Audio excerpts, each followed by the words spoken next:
तीतुस की पत्री 2 अध्याय 14 और 15 वचन।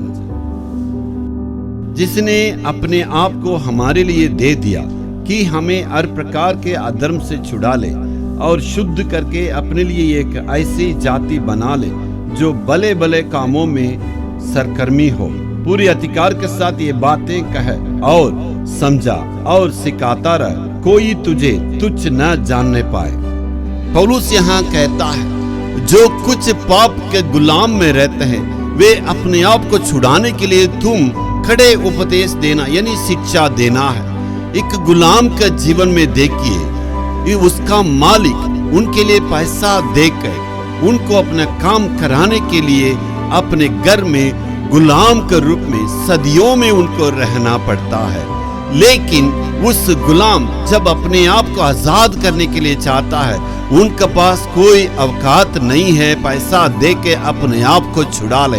यानी सदियों में वो समय में अपने समय में और समय में उनको गुलाम रहना पड़ता है।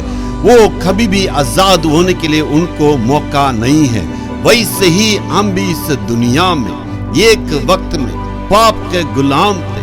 पाप ने हमें गुलाम कर रखा है और पाप की आदतों के चलते उसकी दलदल में हम फंसे हुए थे। उसकी दलदल से छुड़ाने के लिए कोई नहीं था।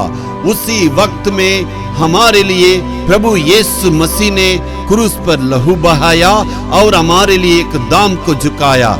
यानी हमें जो गुलामीपन थे उसको छुड़ाने के लिए यीशु मसीह ने अपने लहू बहा के एक दाम को झुका के हमें आजाद किया है। परमेश्वर ने हमें उस पाप की दलदल से आजाद करके लाया है। इसी बातों को ये दोनों वचन हमें सिखलाता है।